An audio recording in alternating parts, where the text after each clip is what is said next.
Welcome to Buddha at the Gas Pump. My name is Rick Archer. Buddha at the Gas Pump is an ongoing series of conversations with spiritually awakening people. We've done nearly 700 of them right now. In a couple of weeks, I'll probably be saying 700.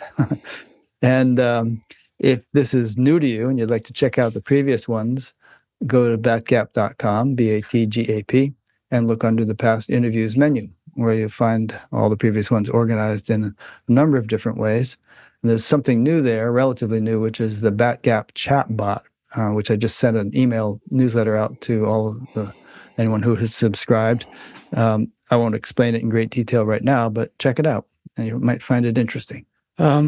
This program is made possible through the support of appreciative listeners and viewers. So if you appreciate it and would like to help support it, there are PayPal buttons on every page of the website, and there's a page explaining alternatives to PayPal.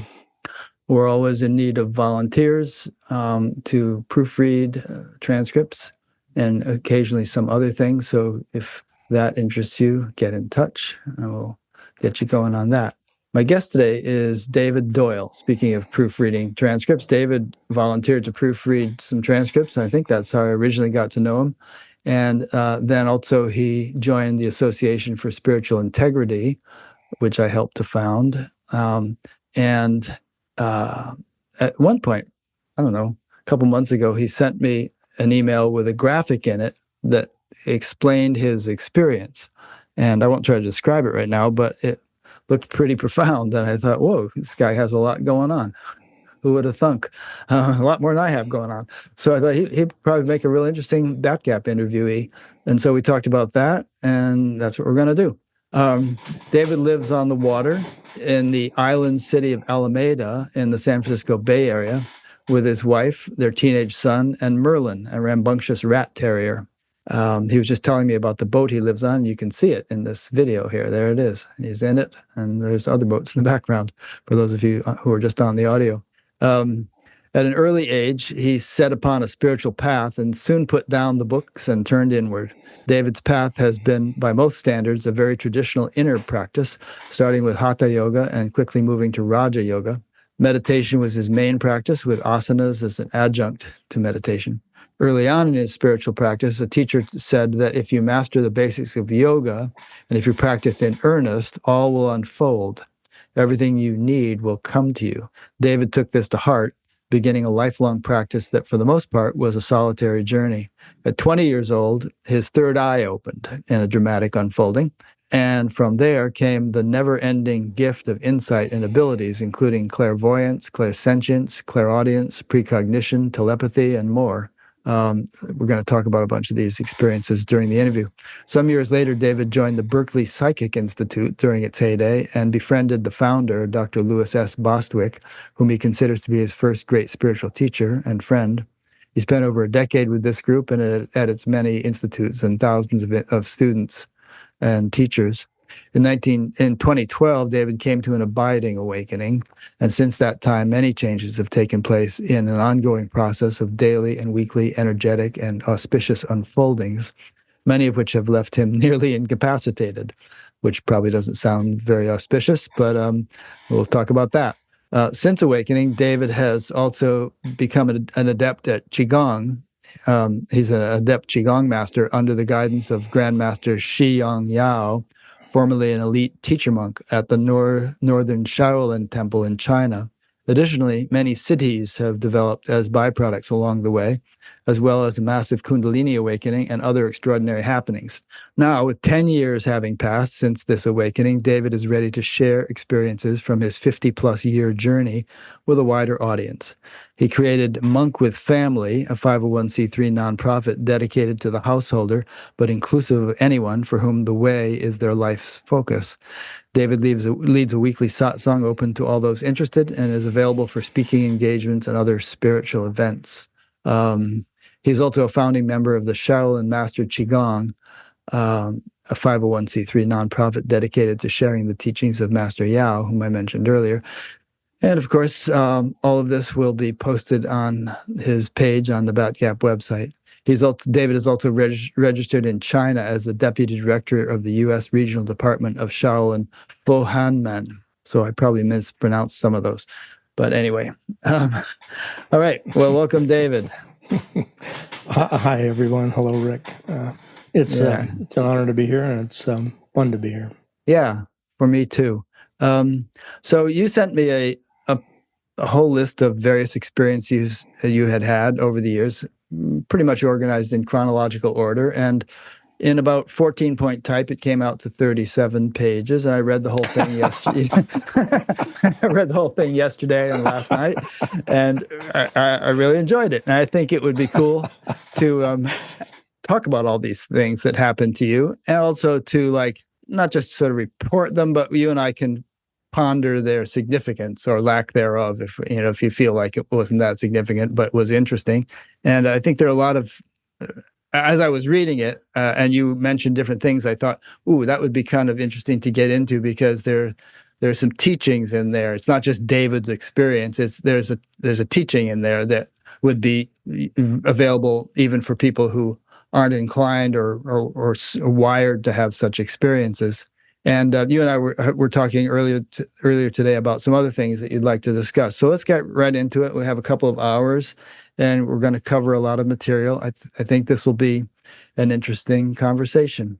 And again, those who are listening, if you have a question during it at any time, just send it in through that form that I mentioned, which is linked to at the bottom of this, bottom of the video in the description area.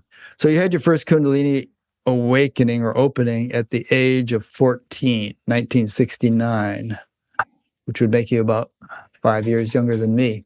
What was it? What happened? Well, it was very unexpected and different, I think, than most stories we've heard. I was about 14 years old, and I was getting high on grass for my first time. I was trying to get high. I was not able to get high. I kept smoking and smoking and smoking, and was not getting high. And luckily, probably back then, the grass was a heck of a lot less potent than it is today. This was back in the probably late 60s. But anyway, so then I walked home, and everything was fine. And then not much longer after I got home, I had this huge ball of light shoot up my spine and out my eyes, and completely whited out. It scared me mainly. It scared me because it was more powerful than, like, when I was younger as a kid, I got zapped by a 110 outlet. It was way stronger than a 110 outlet, and it came out my eyes. And this was back at a time when Reefer Madness was a movie that showed the horrible effects of marijuana, and they had all kinds of scare things that our parents told us at the time. So it was mainly scary from that standpoint. It was scary when it actually happened, but my eyesight came back really quickly and all that. But anyway, so that was my first experience with a recognition of enormous level of energy within our bodies that doesn't compute. It doesn't seem like it's possible. Yeah.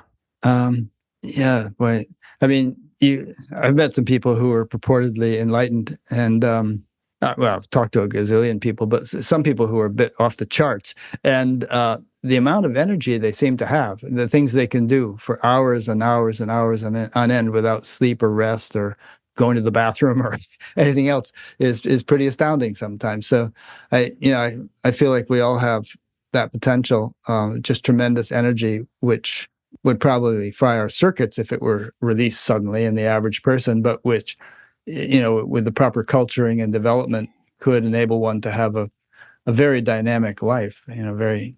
Well, I think Ram Dass mentioned that he pushed and to get his Kundalini to open, and it did.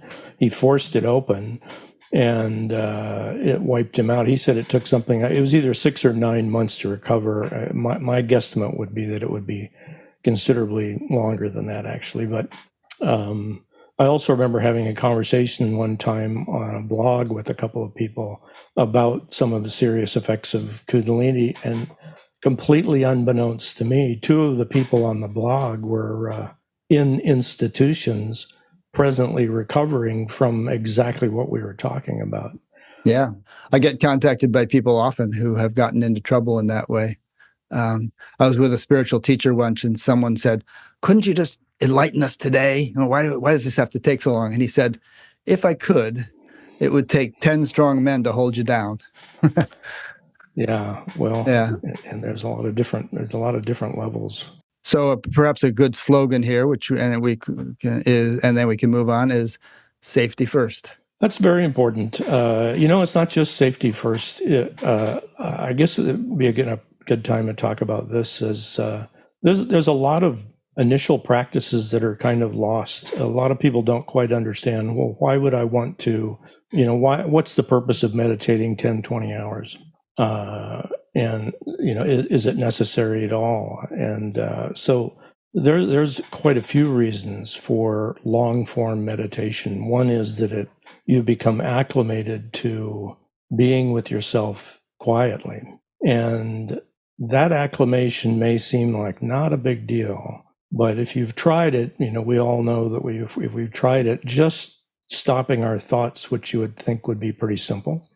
Just stop, because we assume we have control of that, and then we immediately realize that's not happening. And we try for maybe 20, 30 years, and that still doesn't happen. But as you practice regularly, fairly long, an hour, 2, 3 hours, your body learns to drop the inertias that you have and drop the safeguards that it has from kind of being punished by you for not being constantly alert to things and not plotting and everything. So the body really starts to fall away, and then you start to become acclimated to being in silence, at least somewhat, however ineffective it is. You're consciously doing this. Well, what effect is that, let's say you do wake up one day. I've seen several people who have awoken, and they speak about their awakening, but the awakening fades. And I've dealt with 2 people in particular who were awake, fully awake. They were abiding in their awakening. But as time went on, they were having problems with being awake. And the problem was that when it initially happens, if it's a big awakening, you feel like you're floating in a sense. And there's no hand grabs. Your opinions and positions and all that have fallen away, and it's a big relief for a while. But then what happens is the world is out there. You may have a job, you may have quite a number of things, and you may have friends that really enjoy the previous personality that was you. And they want that personality back. And you're really not practiced in non-personality. You're not really practiced in stillness. And stillness is another thing that actually, let's get into that right now. Stillness Let me make a few comments before you go on, if I may. Oh, yeah, sure. So I learned to meditate in 1968, and I started with half an hour twice a day, and I've never skipped one since. But after a couple of years, I went up to an hour twice a day, and I've never done less than that. And then there were weekend courses and 6-week courses and 6-month courses where you do a whole lot of meditation. It usually wasn't hours on end like you've described. It was more like do an hour, then do some asanas, then do another hour, then do another asanas and pranayama, to break it up a little bit. But you alluded to this, to long meditations and as an initial practice. And I would suggest that I didn't mean it to come off that way. Okay, because if a newbie starts out with 20 hours of meditation and then has to go to work on Monday, they're going to have a problem. You brought up a whole slew of just awesome stuff that needs to be talked about. Okay, go for it. So I used to sit with quite a few people meditating, and I could see their auras, I could see spirit, I could see all kinds of things. And so I would sit, and I was meditating, but at the same time, I couldn't help but notice that, because I'd already been meditating for quite a while, I noticed in myself that somewhere around 35 to 40 minutes, 45 minutes in there, that I often hit kind of a wall, which the voices in my head said, well, this is good. You've done 40 minutes. You should get up now. It's time to stop and blah, blah, blah. And I realized if I went through that wall, it lasted about 2 minutes. And then poof, once I got past that wall, I often noticed that all the fidgeting in my body stopped. The repositioning my legs or whatever, it all stopped. Changing my back position, that all kind of stopped. And my meditation level really was entirely different from that point on. So I started watching this in a group of 60, 80 people, and I noticed women started going out of their bodies. They were hitting this wall at about 15 to 25 minutes, somewhere in that range, which is actually an advantage if you think about it. We'll get to that. But the point is that what's happening is that for quite a while, this isn't with everybody, and it definitely happens then far less once you're very, very experienced. But for most people, what's happening is the body and all the inertias going on within the bodies, the gross physical, gross subtle, and subtle bodies. These have inertia. The body is used to these inertias. Got to go, got to do this, got to do that. Don't do this, and better have some coffee and all this kind of stuff, because it's used to the agenda you have. And when you're sitting there and telling it you want to meditate, your body is very resistant to wanting to really, truly meditate. It kind of puts up with you. It says, oh, okay, we're going to sit down for a while. You're like, okay. And, okay, so what do we do here? We're going to sit here. And, but it, at a certain point in time, and those two time periods that I mentioned, the body starts getting to the point where it wants to stop. Because if it goes just a little bit further, it's going to relinquish the inertias that it's used to, that it knows you typically want. But it's getting these signals that you're actually saying to relax. And it doesn't quite trust that. But when it finally drops it, that's that 2-minute period when it finally just kind of drops it. And then poof, the body's gone into kind of neutral, and you're now in your space. And then, so that, any questions on that? Yeah, a couple of questions there. So let me string about 3 of them out, and then you can answer them all. So firstly, what kind of meditation are you talking about? Second, because there's many types of meditation as there are types of liquid, and different liquids have different effects, as do different kinds of meditation. And then secondly, these inertias, I somehow interpret that to mean like conditionings or kind of habitual grooves of behavior. And then the third thing that comes to mind is that, after a while, and maybe there's, at least for me, maybe there's some initial resistance to sit and meditate or just continue to meditate or something. But eventually it becomes just as routine as eating and sleeping and everything else you do. And, natural, and you just look forward to it like you would look forward to a good night's sleep or a good meal or anything else. There's no discipline involved in having to sit down and do it. In fact, you look forward to it because it's enjoyable. All right, those are my points. Yeah. So, well, imagine you have a horse and you're the rider, and for a long time you've just gotten on the horse, strapped it, and kicked it, and told it where to go. And now imagine that same horse, you're getting on it, or you're maybe walking with it and talking with it and telling, let's just sit down and enjoy the view. It's just never had that happen before. Right. And so it's a wonderful transition as you really meditate. Your body really learns that you're actually going to just be with it. Mm-hmm. And also you're not going to run a bunch of nervousness through it. So that's another thing. You're actually going to sit there and not worry about futures and creating all this crazy stuff. You're not going to have all this rigidified energy that of fears and everything else. You're actually not participating in that. Which and I would say that if that kind of stuff runs through your head, don't beat yourself up over it. Just take it easy, take it as it comes. It'll come, it'll go. Yeah, absolutely. Now, when it comes to the type of meditation, this is a really interesting thing right off the bat, is a lot of stuff that is referred to as meditation is a sitting practice. And I don't have a problem with calling a doing meditation, but it's an important thing to recognize that, let's say you're doing a quote unquote chakra meditation, a quote unquote color meditation. There's just so many types of sitting practices that you can do. But there is a difference between a sitting practice and a sitting and meditating, and no doing is going on. And I'm not at all, saying that the others are not meditation. I hope the audience gets what I'm saying. That What there has is your a difference. primary practice been? Well, when I'm referring to meditation, I'm referring to being in the center of my head. Uh-huh. And this is another important thing.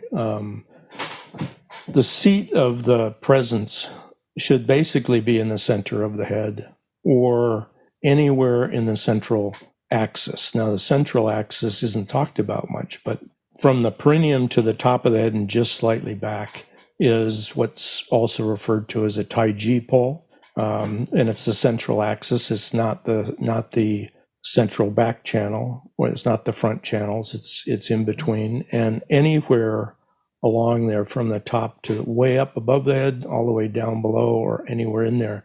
In that central core is kind of like being in the center of a tree where you're not identified with what's going on with the leaves. You're not identified with how hot the sun is or how dry the soil is. You're in your central core. So if you were to sit and meditate for an hour or two, you would be sitting and putting your attention in the center of your head.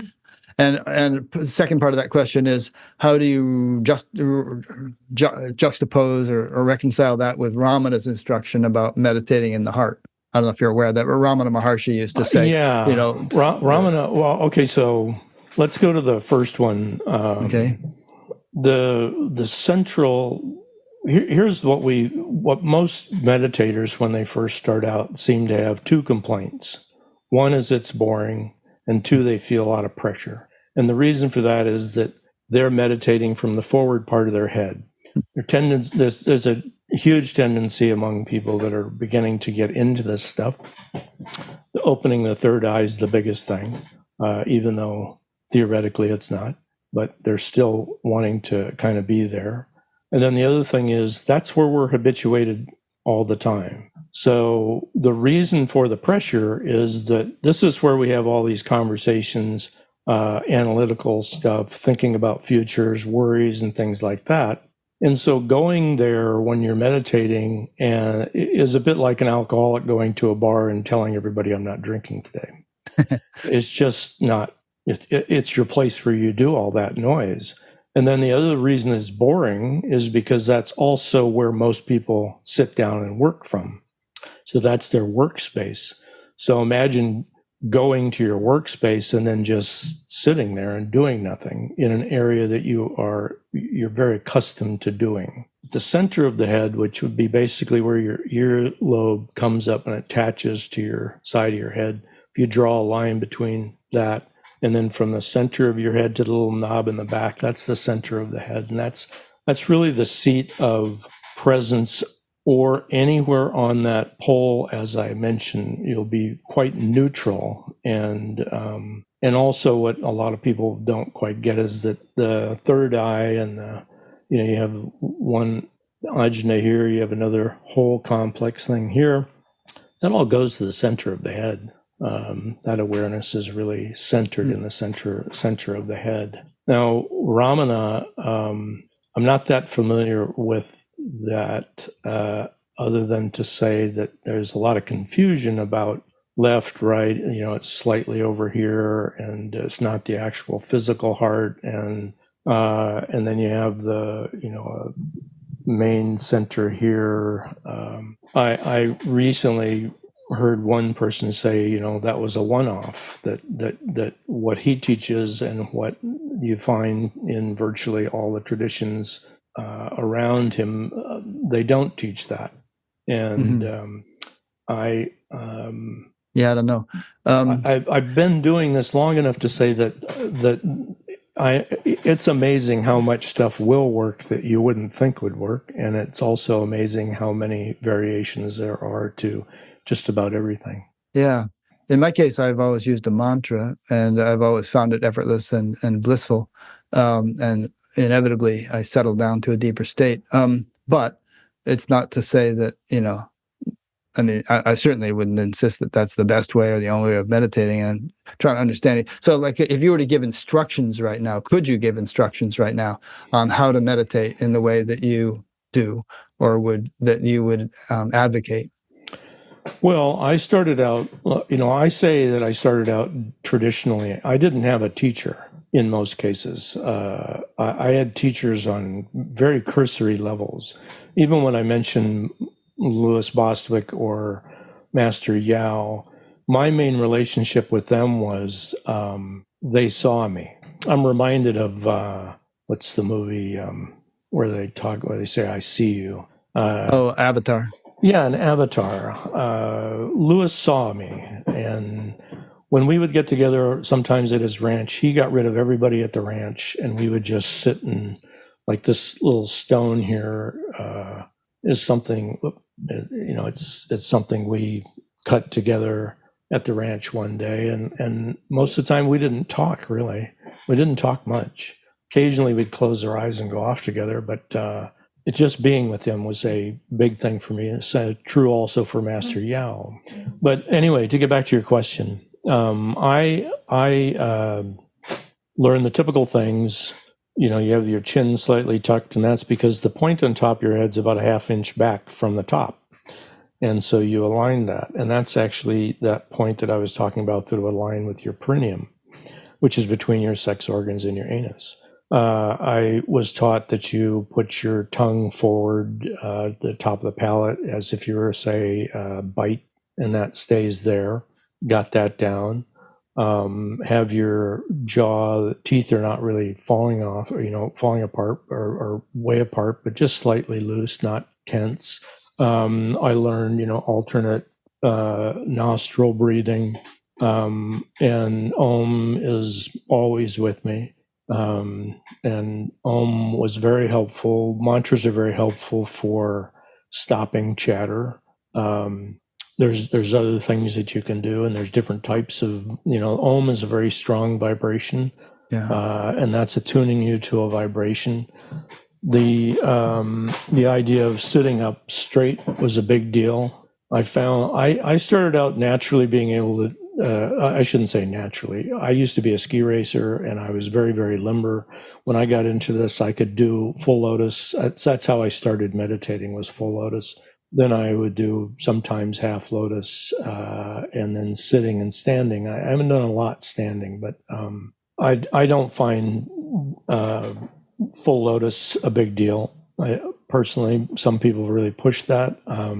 I think that the most important thing is that your legs are not going purple on you, and that you're not constantly, you don't have legs go completely to sleep. We have too many people getting strokes because of this. They try and do a meditation where their legs gone blue. And then you get blood clots or something. Yeah. You shouldn't be in pain, I don't think, when it should be comfortable, shouldn't it? Otherwise, the pain is going to just distract you. Exactly. And the other thing, though, is that sitting meditation in a chair actually can easily be argued to be the best on some levels. Yeah. It's a very depending on what's comfortable for you. Yeah. Well, it's not just comfort. It allows your energy to move through you. Okay. That's also why standing meditation is also, you can argue all these things, and I'm not interested in the arguments. No, what I am interested is, if I was teaching meditation, however you're sitting or standing, the posture basically from the base of the spine up is the most important thing. Right. And then over decades, that's just proven to be more and more a big deal. And then also at a certain point in time, when certain energies get and certain channels really develop, they'll straighten you up. Yeah, they will. They'll just straighten you up. I know, you can be slouching and all of a sudden, boom. Yeah. But also exactly. It'll straighten you up. And then the other thing is, I've been meditating 16, 18 hours and on a chair. And at the end of it, I'm at the end of the chair. I'm bolt upright, and the energy is flying through my space. And I don't end the meditation because I'm tired. I feel absolutely wonderful, but the energy is just flying through your space, and then there's also something that is most people wouldn't notice, but when you are sitting with your legs crossed, and particularly if you have your legs crossed and your arms and your hands touching each other, your aura starts spinning slightly, and that's nice on some levels because it insulates you in a certain sense from the atmosphere of the outside, even the atmosphere of the outside right next to you. But at the same time, if you have your hands, in an upright position, palms up on your knees, and you're sitting in a chair, your aura doesn't spin, and it's a much more open space. It's just something interesting to look at, something interesting that I've noticed. Well, I don't know. Do you have any questions? I keep no, that's good. We don't want to spend too much time on this. I imagine you do consultations with people and all. If they want some meditation instruction, that you could talk to them privately or in groups or some such thing. Also, you made a comment about Om. In some traditions, it's thought that Om by itself, if you just kept chanting Om, Om, Om, it will have a tendency to make you more reclusive and less successful in the world. So sometimes when in some Indian traditions, they say this. The Shankaracharya of Jyotirmatu was a renowned sage, emphasized it, and others. But in some other traditions, Om is part of a longer mantra, like Om Namah Shivaya or something like that, with possibly a bija mantra thrown in the middle of it. And it's said that in conjunction with other syllables like that, it doesn't have that reclusive effect. Yeah. So I didn't hear that until you said it a few years back. And so that's one of the advantages of being in an actual tradition. I might have heard that because I never heard that. And so it is interesting. I've been... well, you live on a nice boat. Doesn't seem to have had that effect on you. Well, there's different levels of reclusiveness. True. You can be a recluse within yourself, and a lot of people would just not know what's going on in there. Yeah. And then also, I know I've had quite a few businesses that failed almost miraculously, and to the point where I finally was like, so this is not meant to be. Well, the mechanics of why it's said to have that effect is that Om is an eternal vibration, but you can't chant it eternally. You can only chant it intermittently. And somehow that breaks it up in a way that can cause a reclusive effect to happen in your life, including losses of businesses and relationships and things like that. Yeah, but like anyway, I said, I wish I had heard that maybe 30, 40 years ago. Might have been helpful. Yeah, but I always was doing that. I got a TM thing once, mantra once, and but by that time I was so used to Om that I used Om. Okay. And I think the big thing, though, to be said here to the audience is that mantras are that there's more to mantras than meets the eye. Yeah. But one thing is they're extraordinarily helpful for calming the chatter. Mm-hmm. They are. Okay. So anything more you want to say on what we've been talking about, or should we move on to some other points? Well, you can keep on moving on. Okay. So I want to be sure to cover some of the interesting experiences you've had in addition to this more abstract stuff we're talking about. So for instance, you were 17 years old, you were out skiing, you had what you called your first Tummo awakening. And, Tummo, yeah. Tummo. And explain that experience. What happened? Yeah, this was before I knew what the word Tummo even meant. I'd never heard of this. So anyway, I'm skiing, local ski area. I skied there 7 days a week when I was a kid until about, I think it closed at 9. It was a little teeny area. I mean, like the mountain was 300 or 400 feet tall. So it was kind of spring. It was basically spring. And it was in Minnesota, and it would get down, during the day it was like 25 degrees, which by spring, 25 degrees was like you could go skiing in your shorts. So I was not wearing much. I had like a windbreaker on and a turtleneck. I had very thin racing gloves on, which are like, practically nothing to them. And I think I had ski pants on, but I didn't have the ski pants on, by the way, that I had were like thin nylon racing type. I'm not talking about like these big puffy things with down. So, and I may have been wearing long johns, probably. The long johns were thicker than the pants. So and I was quite a ways from the lodge, and the sun went down, and that's no big deal. But in the wintertime, you don't have an atmosphere much. And so the heat it can go from 25 to like 0 fast, and that's what it did. It went from 25 degrees roughly and sunny, and the sun, when it's hitting you and you've got dark clothes on, that also helps to warm you up. So it went from 25 degrees to around 5 below. And so big difference there. And, but it didn't do that all at once. So I didn't think I was really in trouble. I didn't have any idea that I was in trouble. I'm skiing along. So at a certain point in time, I started getting quite cold, and I realized, okay, I got to get back to the lodge. And, because I'd had frostbite on my earlobes before, my toes were starting to get cold, which I was very surprised by that.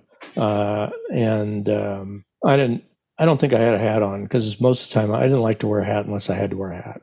And at 25 degrees, I'm pretty sure I didn't have a hat on. So I started getting cold pretty bad, and the lifts were rope toes. So you have to grab onto these ropes and go up.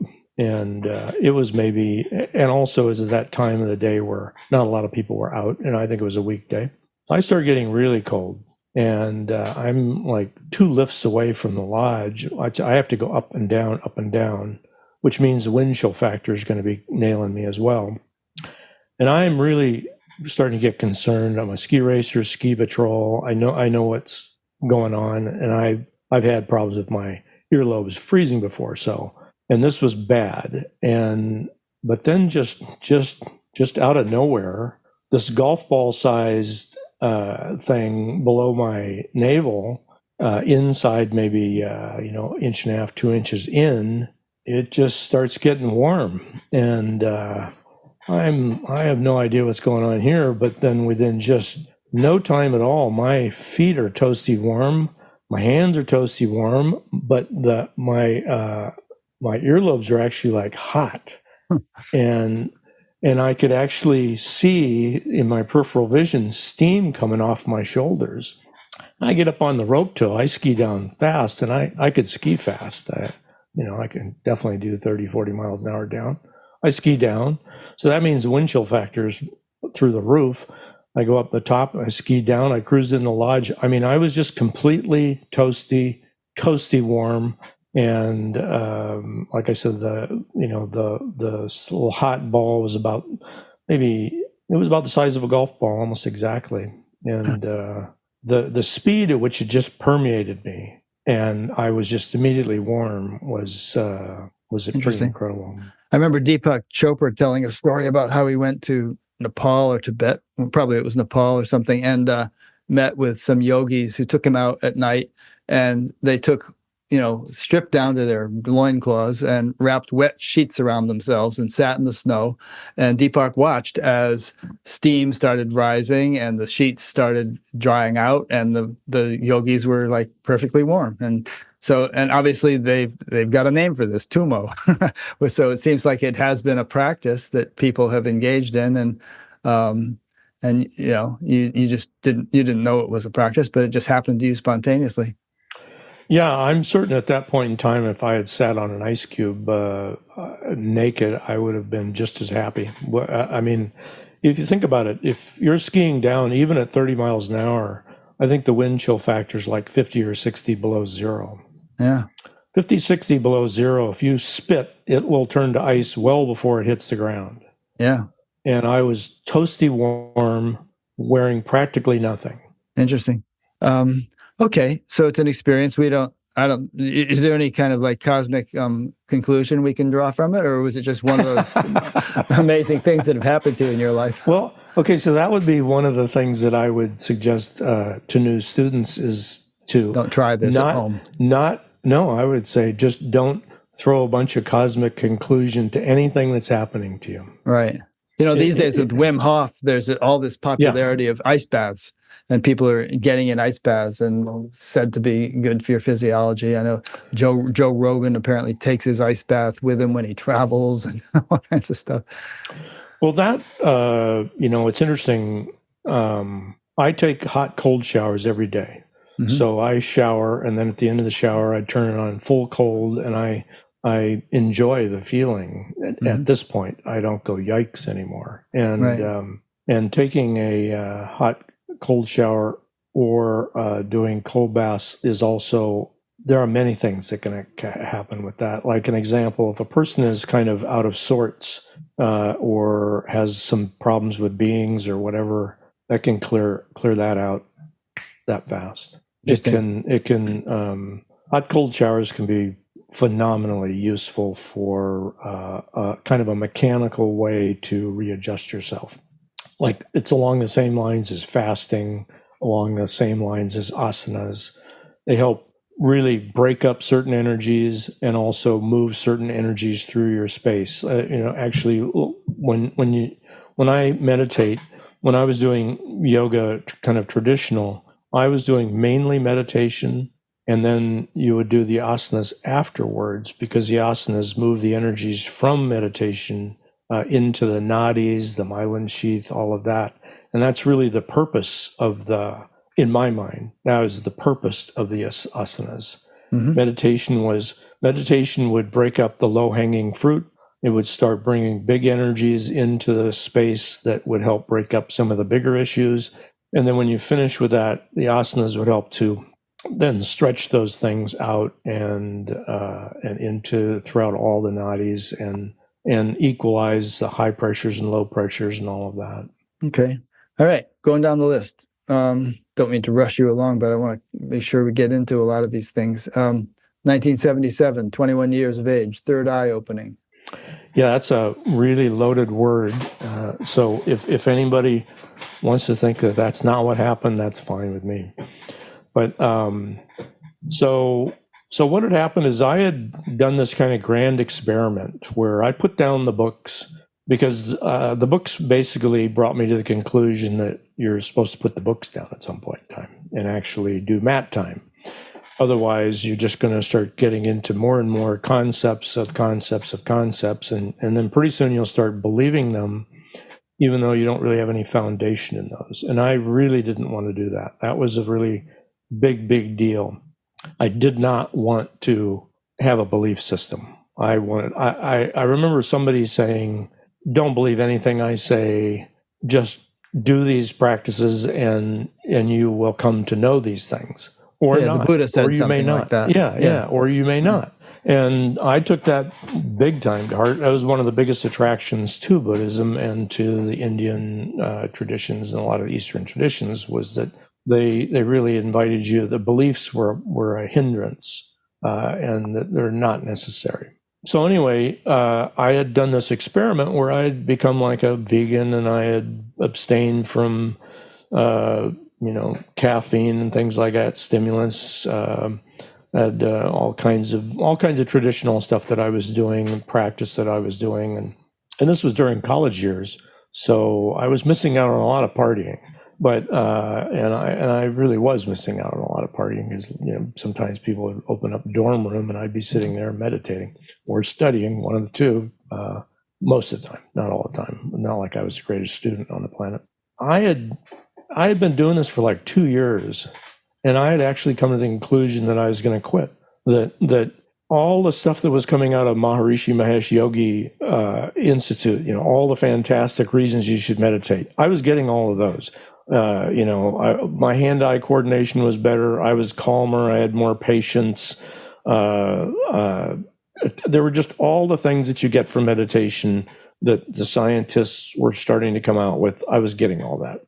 I felt fantastic. In some cases, I remember, obviously, it had an effect on me. I remember somebody asked me if I was a holy person once when I was in a library, in a bookstore, and I was surprised by that.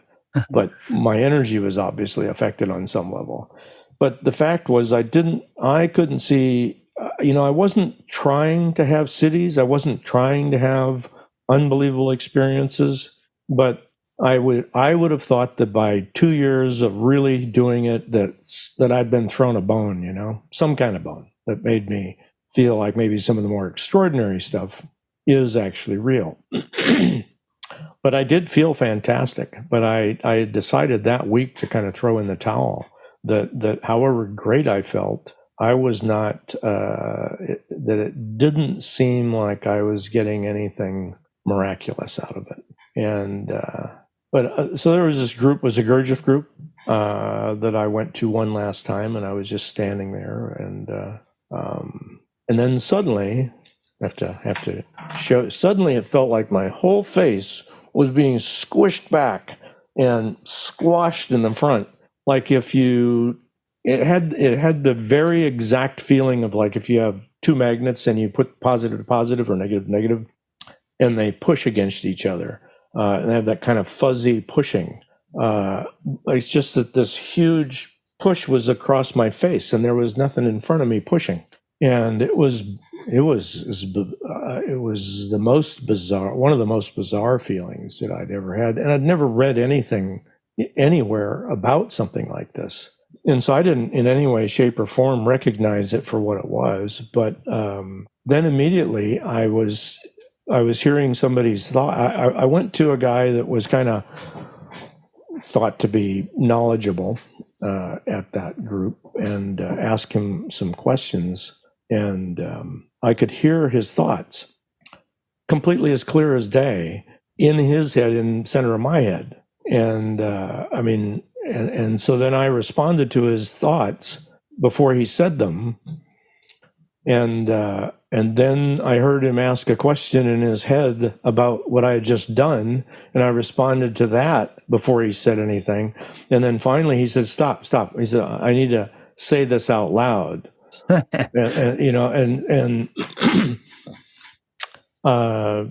that was the first thing. I ended up.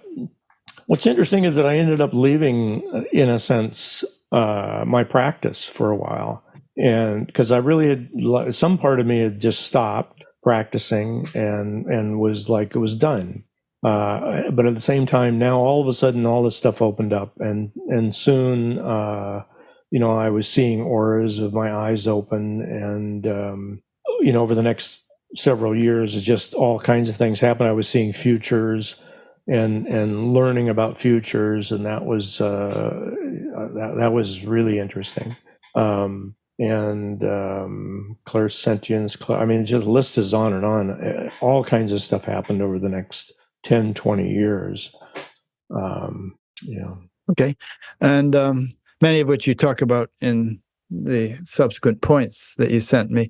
So I'm not sure if we'll have time to get to all these or not, but you have the list in front of you also. So, looking down 1985, the next point we haven't discussed is Sleeping Puppy, but just scan a bit and you pick out the ones you feel like you really want to talk about. And if you're skipping one that I really want you to talk about, I'll mention it. Well, we can always come back to do some more if we have extra time. Yeah. So probably real quickly, let's go through the Kundalini experiences. Okay. Just because... and at some point I want you to talk about the channeling too, but go ahead and do the Kundalini experiences. Okay. Yeah, the Kundalini experiences, and I can, they don't have to be big things. So the next big Kundalini experience was approximately 1987. I was meditating for about 14 hours, and then just absolutely out of nowhere, a volcano explodes from the base of my spine, blew me out the top of my head. The volcano was about the size of a fire hydrant, and every bit as active as a fire hydrant, except it was all electrical, and it just shot out. It was probably this big in the base, and then it went fully outside my head, and I ended up floating above my head for a while this volcano was going off. And I don't know how long that occurred, but I was conscious while that was happening, and kind of delightfully conscious at that time. And then slowly it started to recede, and I came back into my head. And then as I came back into my head, I was in a past life in, I don't really know where. It was probably Ireland or Scotland or something. And I was in a fairly remote area that I enjoyed traveling around. And so I basically experienced that life for a while from viewing that life, not fully being in it. And then I ended up meditating for another 4 hours. Just to put the finishing touches on it. And then the other one, what was the last one?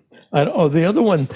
So some of your listeners now or in the future may have a different opinion on what this last one is.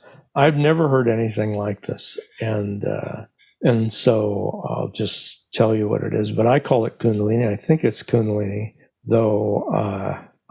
I'm open to, between the Tibetans and the Indians, I can't imagine that this hasn't happened before. And so someone can probably tell me what it is. But anyway, so I'm just driving along in my car. And so a drinking fountain, you have a drinking fountain that, has good pressure, not a lot of pressure, and the water's kind of thick, maybe about an inch diameter. It comes out. And it's not the kind when you press it that it hits you in the face, but it's just makes a nice, kind of moseys into a nice arc. Right. So I'm driving along, and all of a sudden, from the base of my spine, inside my spine, right in the middle of it, boom, just this tube of water comes. It felt like water. It felt like tepid water. A tube of water just came up the back of my spine, inside my spine, and then at one point in time, about this height, it came around. Half of it came around, or some of it came around, and at the side. I don't know if you guys are seeing this. So at about my side here. And a lot of people listen to this as an audio podcast. So you also want to say, when you say this height, you might say near my ribs or something. Okay, so it was about the height of my nipple. Right. And it comes around, and right about at that same height, maybe a little bit below where the ribs are, it fills up this thing that's about the size of a family pizza across my entire chest. And it fills the whole thing up, and it's maybe about an inch and a half thick. And now, obviously, for those, just to avoid confusion, so there was not a physical thing the size of a family pizza, but you're talking about some subtle astral level or something. You envisioned something that was getting filled that an external observer would not have seen. Oh no, an observer wouldn't have seen it, but I was not envisioning it. It was just happening. Yeah. And it was the most bizarre. I mean, I'm driving my car, I'm on my way to Trader Joe's, and all of a sudden this water fountain, this low pressure water fountain just cruises up the back of my spine. Part of it curls around to the front. And then this huge whoopee cushion gets filled up in my chest area, and then some of the energy went up the top of my head. But,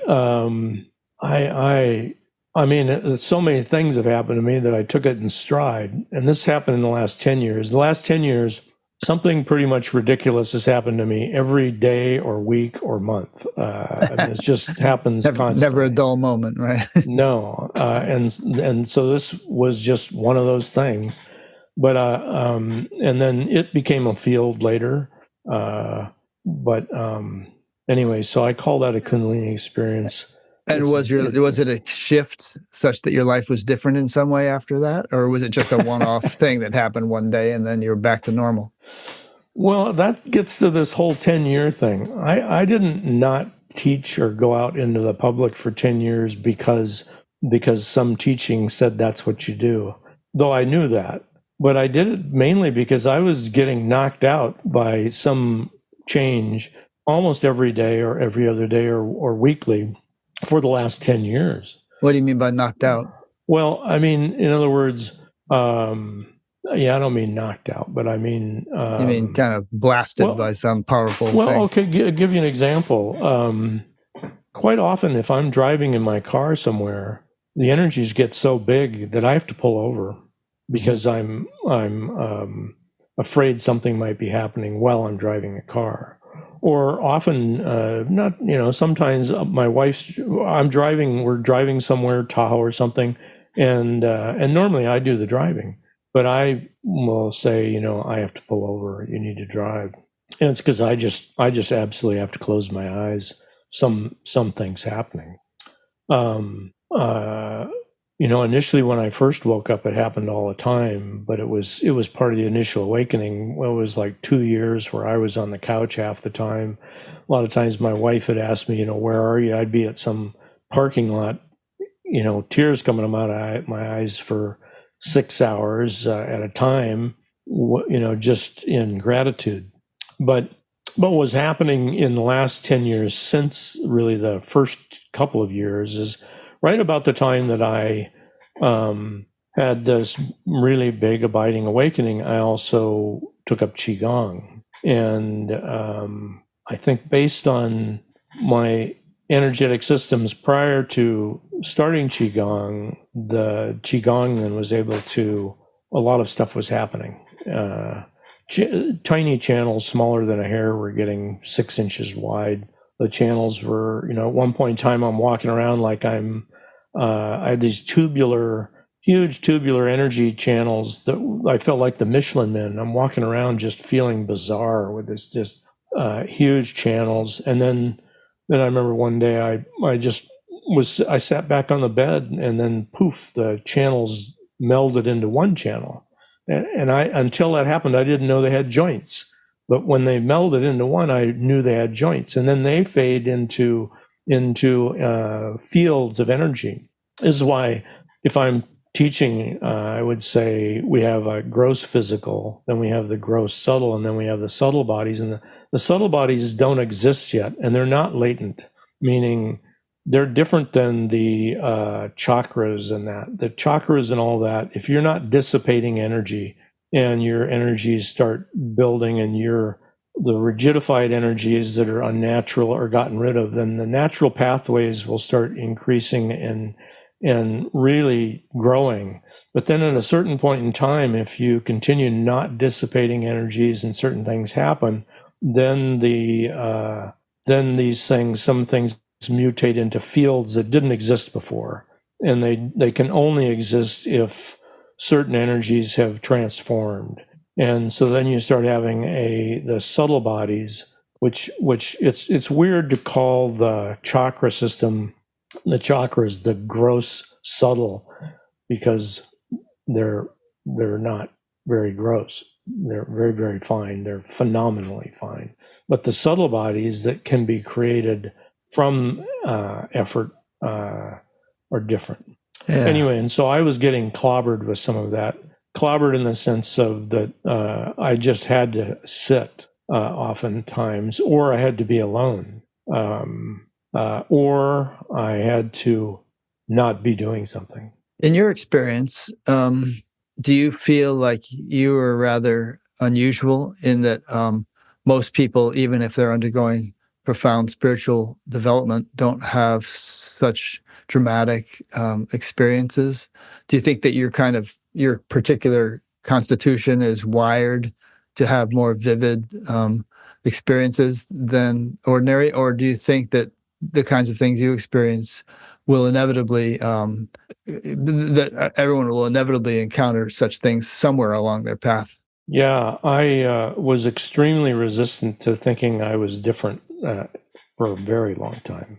And I don't think I'm different in the sense of being, I'm obviously different in the sense that I've had a whole lot of experiences that very few people have had, or the very few people have had the group.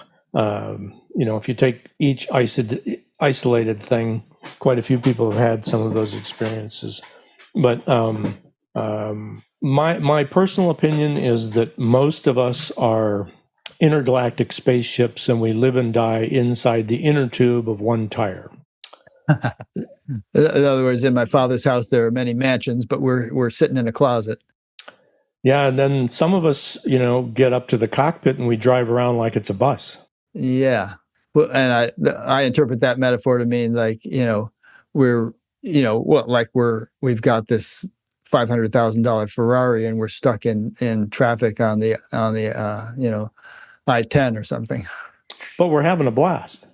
This is alluding to what all the teachings say regarding not getting stuck on a city. So something fantastic can happen. SIDDHI. I want to make sure people caught that word. Cities. Like a special. In other ability, words, extra abilities. Right. Parapsychological stuff. It is really easy for those things to become detours. And it's always interesting in the traditions. They'll say, "Oh, these are detours. Don't worry about that. Don't even talk about it. That's not your goal." And yet, at the same time, the students always know every one of the things that the teacher has achieved because that's kind of like a sign or whatever.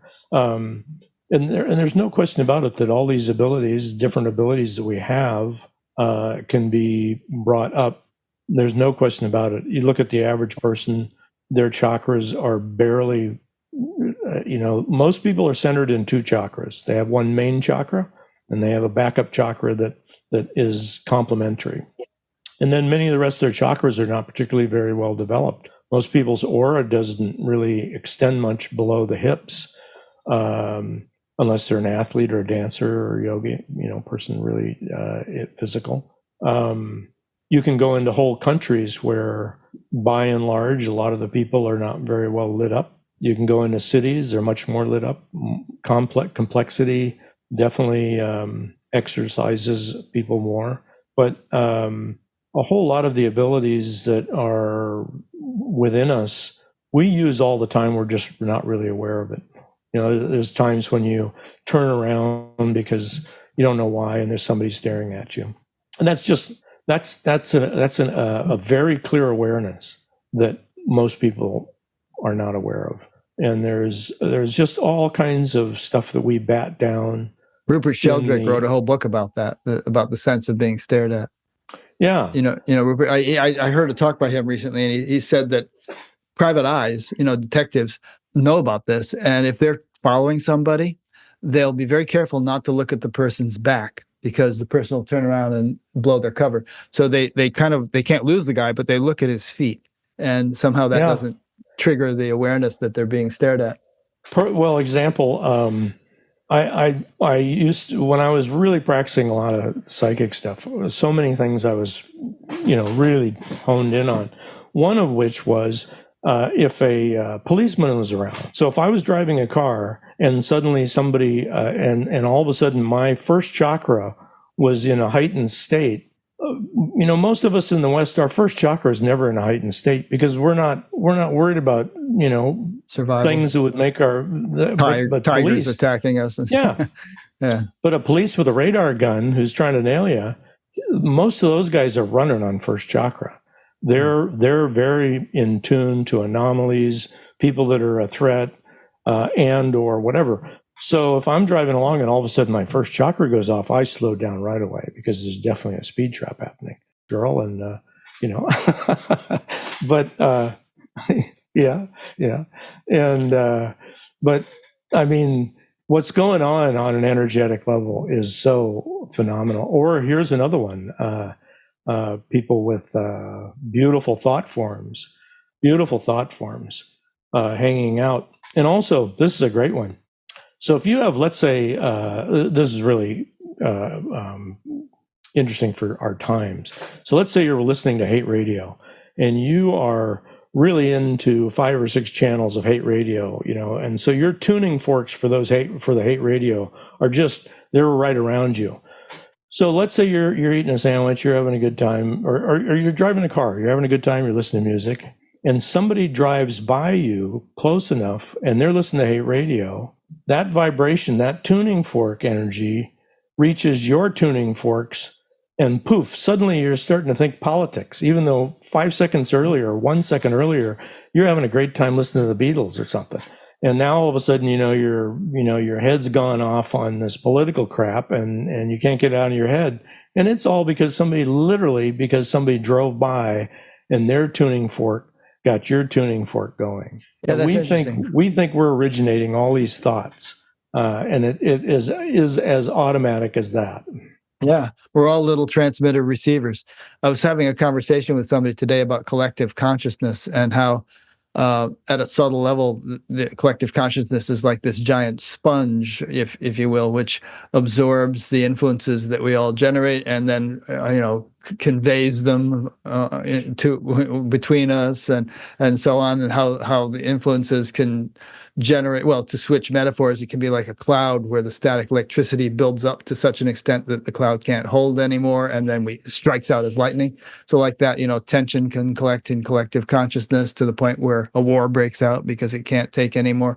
So it's a whole subtle phenomenon. So what's going on in the world is not just politics and economics and religions battling each other and so on. There's a whole ebb and flow in the, I guess Jung called it the collective unconscious, that interlinks us all. Yeah. I'm just pontificating for a moment, but feel free to comment on that if you want. Well, we probably have better subjects. Okay, better subjects. So here's a question, and well, actually, I'm going to have you tell a story. You were just talking about speed traps. Tell the story of where is it? Seeing Futures, Sears Point to Vallejo, Highway 37. Oh, yeah. So, well, there was the two stories are fun that I sent to you. So one is it was fairly late at night. I had just spent 4 hours at the San Rafael Berkeley Psychic Institute, and I'd been doing readings for that whole time. So I was in a great space. And so I'm driving home to Vallejo, and on the way there's this place where you turn off of the Sears Point Raceway area. I think it's a different name now. You go down 37, and there's water on each side, so it's flat, and you can do 100 miles an hour, and you're not going to get pulled over. So I did. I would typically go 100 miles an hour there. So I was going up to about 100 miles an hour. I think it was like 90 something, and I saw this very clear video of my right front tire popping and me go flying off into the swamp, basically, and landing upside down. Very, very clear, full video. So I started slowing down. I wasn't in any rush to begin with. And this was a full-on video, meaning that's the way futures show, is they typically shows like a exact video, what's about to happen, or a knowingness, of extremely strong knowingness. There's differences, but you can change things. You can change them. I learned that. So I slowed down to 40 or 50 or whatever, and it was one of those nights, where it was foggy and kind of. You're doing 100 miles an hour in the fog, okay? Well, it wasn't really foggy, but I mean, it was kind of foggy, but it was like visibility was still good. Right. Still several miles, but it was, I guess what I'm saying, it was just one of those muggy, dark sort of yeah. And it was like 10:30, 11 o'clock, or even maybe later. So what I decided was that at the end of the straightaway is this like 7-Eleven kind of place that has really pretty lousy energy. Well, oddly enough, really bad energy can be refreshing at times, because when things are just kind of sleepy and trancy or whatever, really, really lousy energy will it's like a cold shower. It's grounds you. Not particularly, yeah, exactly. It's not particularly fun, but it pops you, into your head and kind of, revivifies everything. So I walked in there. Energy was horrible. It was just fantastic. Grabbed some water, paid for my water. I get in the car. I turn the car on, and I'm driving out the parking lot, 2-3 miles an hour. And I no sooner turn to the right, my right front tire pops, and it's not a slow leak. It just, dang, gone. So I pull over, and at that point in time, I'm smiling, because that tire, obviously, I was concerned because now I have a flat tire. But another part of me is totally happy because I saw that. You're not dead, yeah. Yeah, and I had that happen. So the tire had to blow, but it could blow at 100 miles an hour with some big problems, or apparently at 2 miles an hour. So I was very happy, and it's just fun.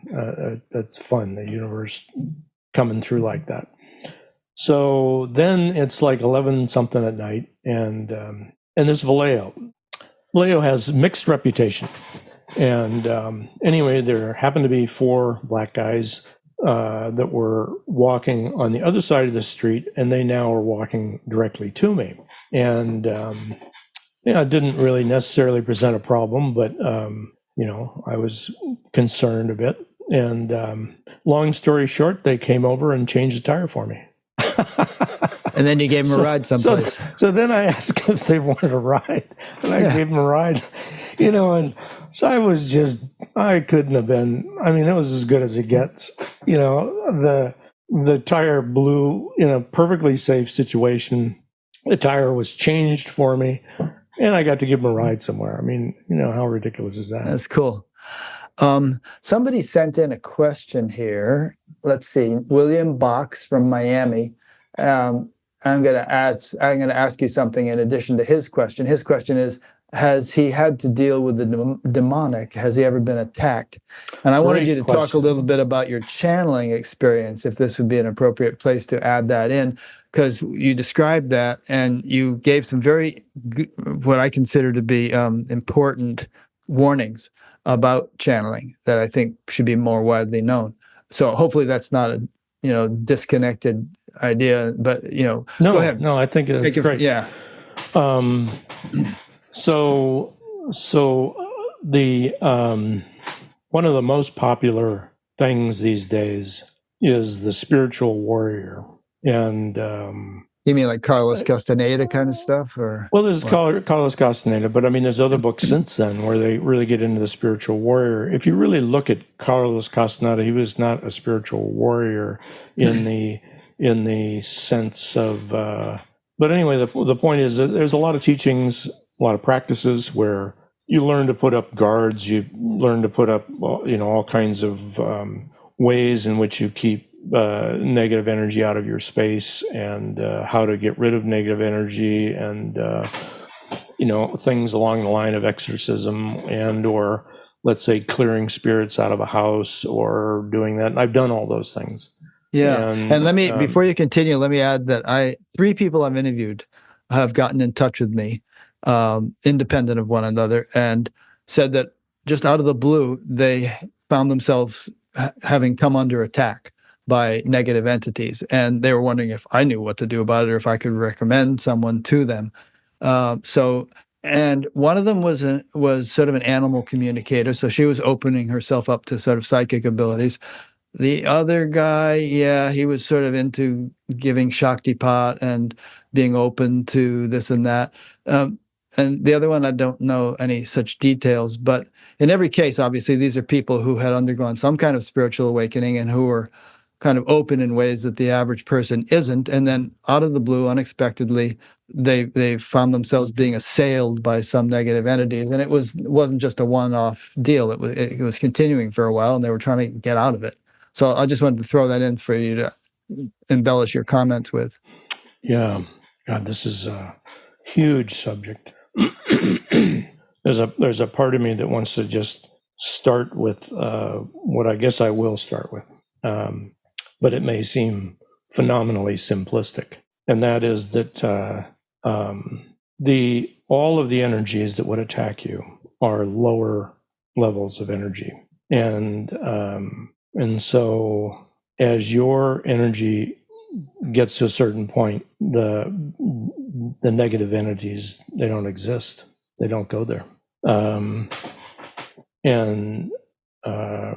That was one of the funnest things when I got to know Master Yao, is that quite a few times I was already quite well along.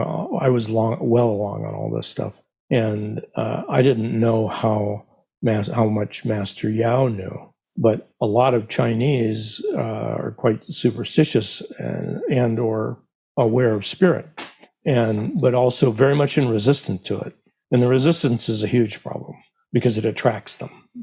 It's like flypaper. If you're extremely in resistance to it, they're going to stick to you, or they may. But so there's that saying, that which you resist persists. Yeah. Well, and this is also what Lewis used to say. If you resist, you become. Very famous saying with Lewis. He was wonderful. But so here was Master Yao telling these people, basically raise your energy, and that was like all he said. Just raise your energy. Like, don't worry about this. Just move your energy up, and they won't be there. It's kind of like a sewer rat doesn't go to dinner at a 5-star restaurant. Though, I mean, they may be there at night or something like that. But my point is that certain types of beings, they're uncomfortable at a certain level. They're not there. You can't miss them. They stick out like sore thumbs. They're completely ineffectual. And the other thing is that, and this is one of the hardest things to hear, 99.99% of the negative entities are no bigger and no more powerful than a gnat. But your resistance turns them into an elephant. And so one of the biggest disservices that religions do when they preach devil, they're really teaching devil worship, because they teach how powerful these negative entities are. And in reality, they're phenomenally not powerful. And they only are really relegated to a realm that is quite low. Another disservice that the religions do is they teach that a god believes in eternal torture in hell realms. There's no being that's an inch tall that believes in eternal torture of anything. It's time we get over some of that nonsense. But so what I'm saying about this is extraordinarily simplified, because but I don't want to give the idea that it really takes much to rise above this. For a huge number of people, negative entities, things like that, are not a problem. It's not because they're special. It's because maybe they've never been taught to fear those things. They've never been close to somebody that's been taken over by that kind of stuff. And because they naturally don't vibrate at levels where much of that exists. And that's not to say that they're higher people or lower people, but in the particular life that they're at right now, they're not vibrating at an energy level that is attracting that. And it could well be because they haven't been taught to fear those things, which shouldn't be feared. They shouldn't be feared at all. That said, so if you could repeat the question. Yeah. Okay, I'll repeat William's question. I have another follow-up question. He said, have you had to deal with the demonic, or have you ever been attacked? And okay, go for that. Yeah, so when I was younger, I started learning all about this kind of stuff. Now, at one point in time, I used to play high-limit poker, and I was very familiar with my energy at the time. And at the same time, you're playing higher limit. You got people that they know how to whack and throw energy like you've never seen. And so by the time that I got really into certain energy stuff, I was used to being with very bad people. And I was used to being around certain types of energy that were rough energy. And then I started learning about psychic defense and all this kind of stuff, and all of which is very real. It's all very real. You can learn all that kind of stuff, and everything else. I learned how to become invisible. That's not as difficult as it would sound. I could hear things, and you can see darkness and certain energies and all kinds of things. And then also you can do things to beings that will make them understand that they're not, they don't have any choice in certain things. If they want to continue coming at me, they're going to have very serious problems. But the problems are more in the sense of taking that being back to where they got stuck. And again, that's actually somewhat... And thereby helping to liberate them? Yeah. That's, again, that's why also the idea of eternal torture of some being. If you take a being, if you take Hitler back to a certain point, at a certain point in time, he's just a boy. And at some point in time, he gets stuck. Obviously very charged word, but or his name, but people get stuck. And then also a lot of problems are actual chemical imbalances in people and stuff like that. But when you're talking about beings, the vast majority of the beings are nothing. But like I said, they're like a gnat, except because of your fears, they are every bit as real as a bull elephant coming at you.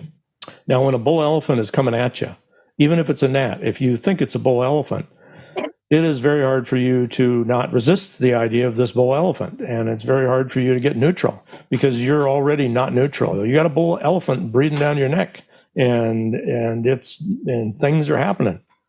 And what is happening is very real because it's the fear that's being induced is utilizing the energies available to you, much of which you don't know. So you can get all kinds of bizarre things happening. And when it's completely out of your control and you're in a kind of a state of hysteria, many unnatural abilities and unnatural events can start happening because you've relinquished all control. I'm not saying it's all within the same person. I think that's probably that's a pretty good explanation that does a very horrible job of explaining what I'm talking about.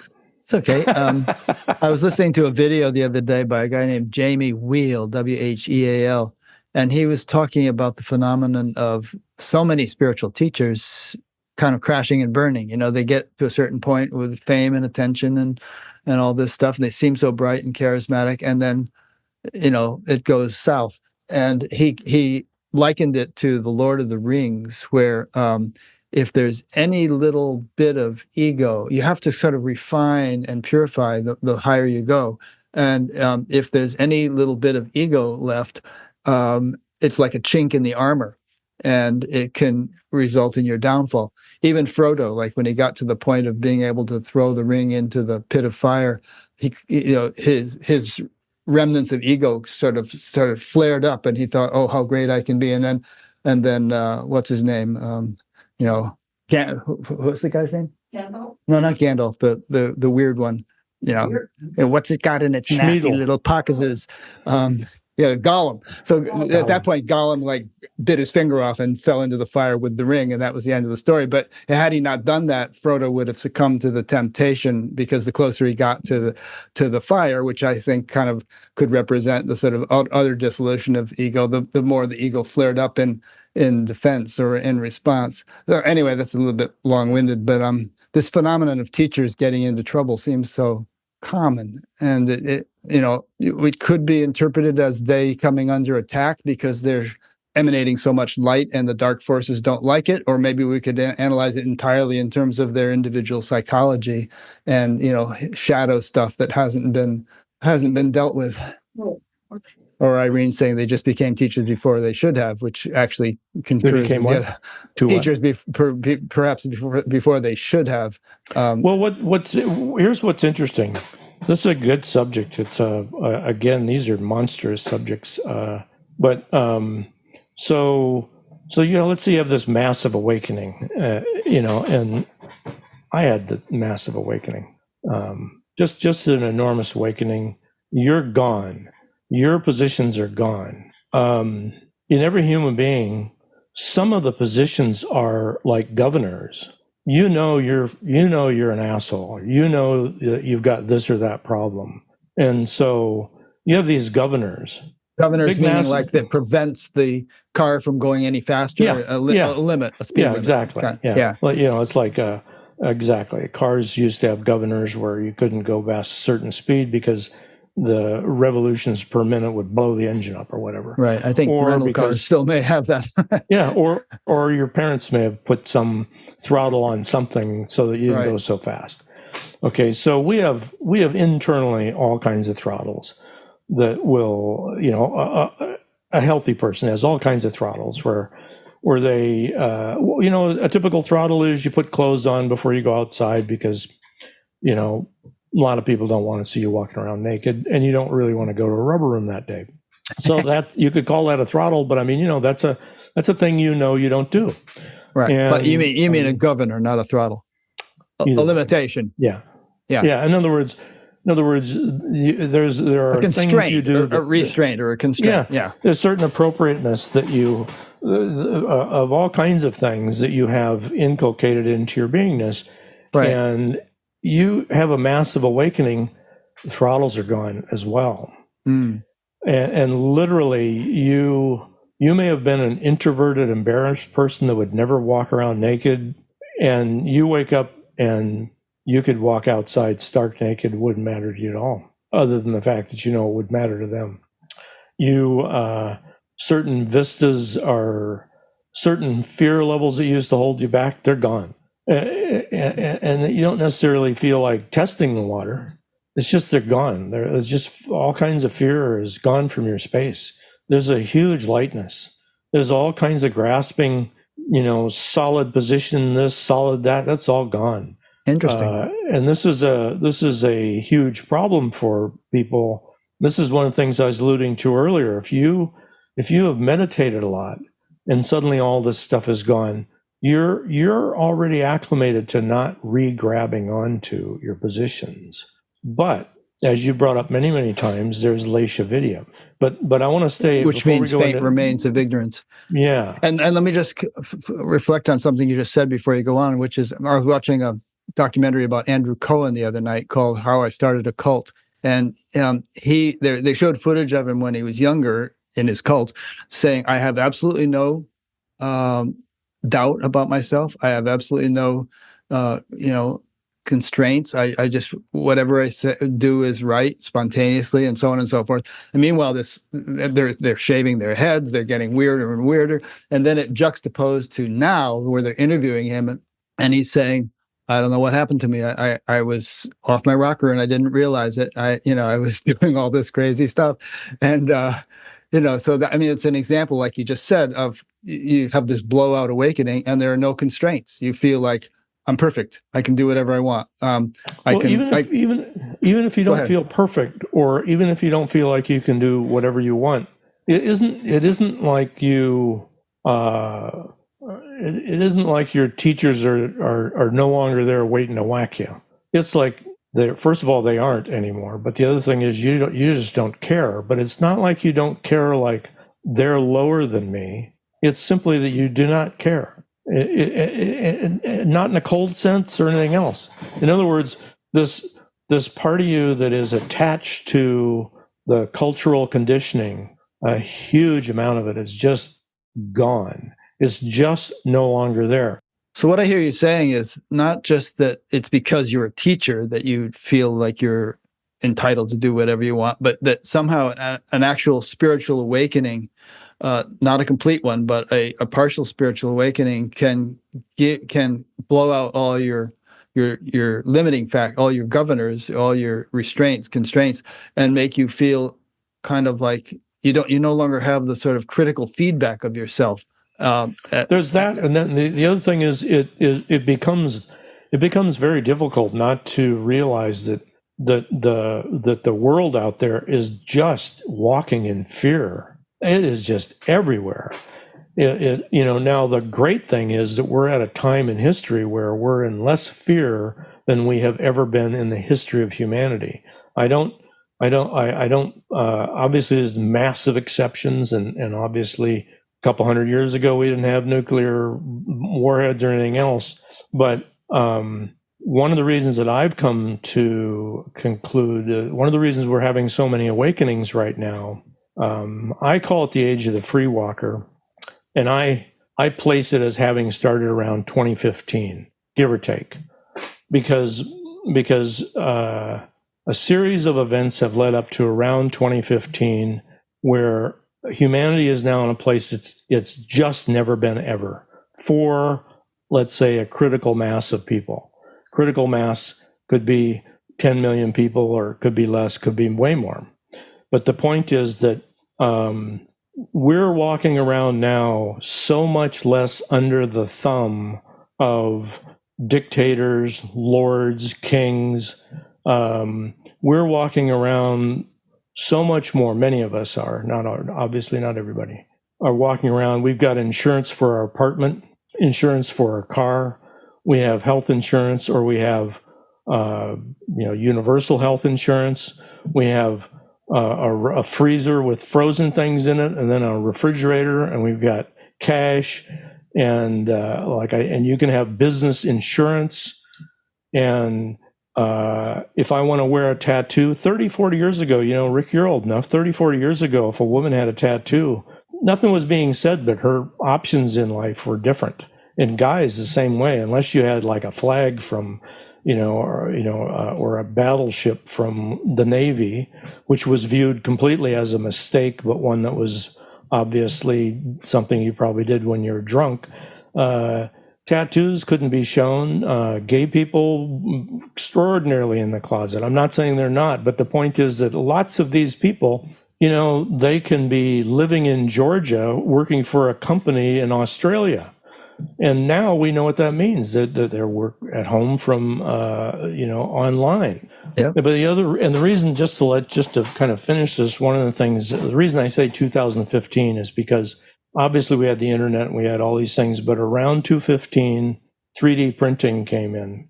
And you may think that's not a big deal, but 3D printing and universal health care actually made it so that the big corporations really don't have the big, thumb they used to. It used to be if you had a fantastic idea, you'd make it out of balsa wood, it didn't work, and you'd show it to somebody. And they could steal it from you fairly easily, or they may pay for it. But they usually pay you nothing because you couldn't show them a working thing. Now, I go to the Consumer Electronics Show every year. Oh, that's it. You're an inventor. Okay, so keep going. Yeah, well, so the thing is, you have a fantastic idea.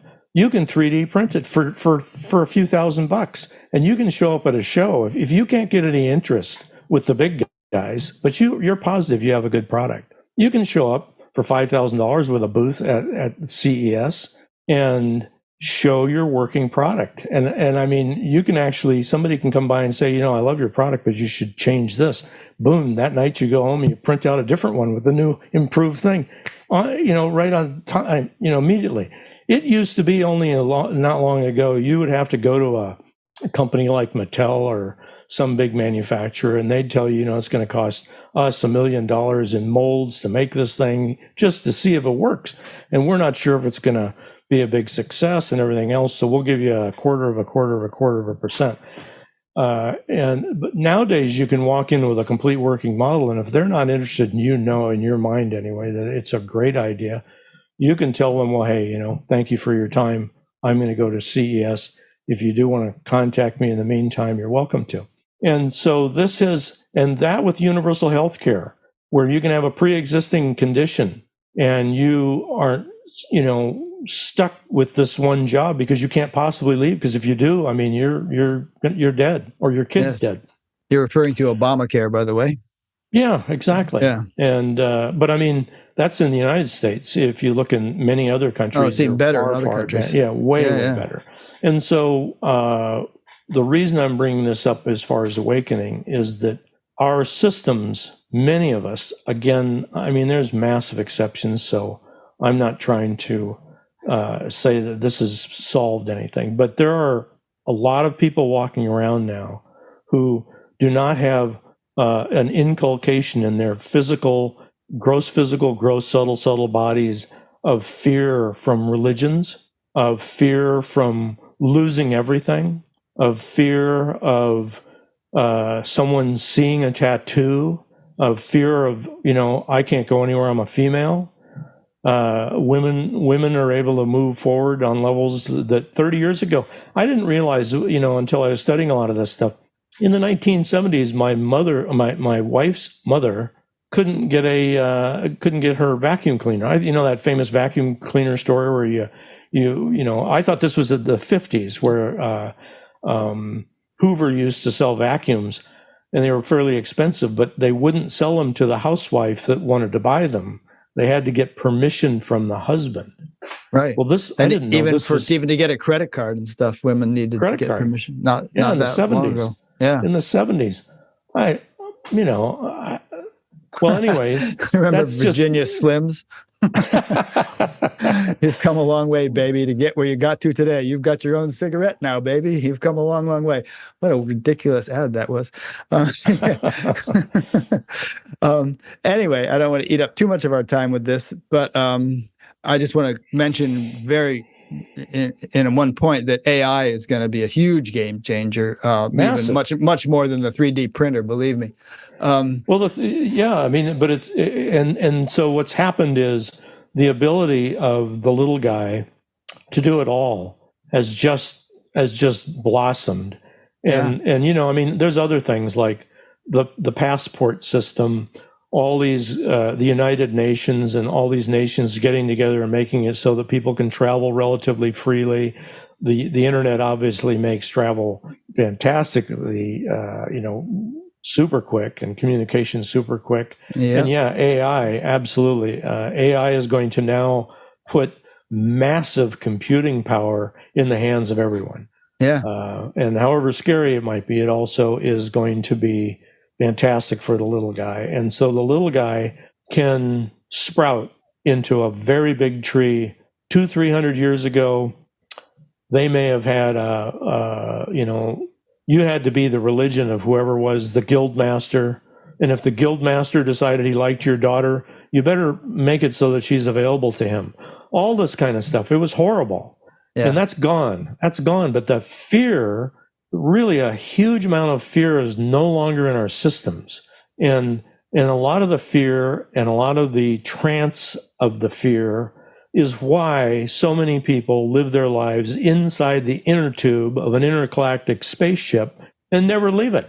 And many people are not in fear of that. They're wandering around this thing they call their body more in a much more relaxed way. And poof, people are waking up. And they're waking up in many ways, not necessarily because of some huge spiritual thing, simply because we're reaching a point where a huge amount of our finest parts are able to relax. That's great. And I would say that relaxation, that reduction of fear is not only a surface phenomenon, but it's symptomatic of a shift in collective consciousness or the underlying field of consciousness of which the surface phenomena are expressions or manifestations. And we can go on and on about that. But go ahead. You want to say something? Yeah, there's something that came to me a few years ago that I was listening to. So I've listened to almost all of your interviews, certainly 80%, and the word devotion came up quite a bit, and I never really understood devotion. Sounded like you did. You would sit in the parking lot crying for 6 hours, overcome with gratitude. That sounds like devotion. But what was weird is I didn't have gratitude to anything. I just felt overwhelming gratitude. Yeah. But I didn't have gratitude to anything. No object consciousness, non-object consciousness. Anyway, so however I word this, I just want to kind of get it out there because I thought it was interesting. You know, I'd always looked at this subject from the standpoint of like worship, which then means you kind of have to wholeheartedly believe in this stuff, which a lot of times is always suspect, particularly for some of us, where we don't want to succumb to, you know, we're braced against succumbing to certain beliefs without proofs or whatever. And discernment is an extremely good thing, so that's great, but it shouldn't be a wall. But so I was really pondering on this, and then one day it just came to me as I was walking up the dock. I mean, I can tell you exactly where on the dock it happened. It just kind of came to me, and this a little bit relates to what we were talking about earlier. I remember a story, you know, where somebody had brought a picture of, I think it was Jesus or whatever, to a supposedly high-level guy in India, and that guy immediately took that and put it on his like little thing where he put pictures of saints. Altar kind of a thing. Yeah. Yeah. Well, yeah, it was outside. It was just a thing where he inserted that picture, and it occurred to me that it didn't look like the guy had told him the story of whoever this was. It might not have been Jesus. But then I realized that's not the point. What the point was that the person probably said something like, "This is a very high being." And so the person accepts that as the image of a very high being. And so you don't need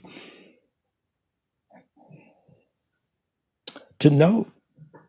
Sorry. You don't need to know about the being.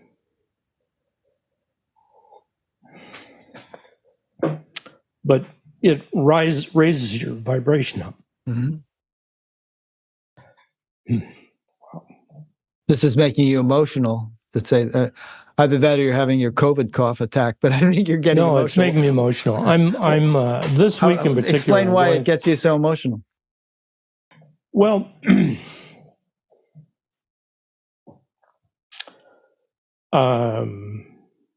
part of it is because I'm going through something this particular week that's just a big, huge, hard thing. But the other thing is that most of what we really call suffering is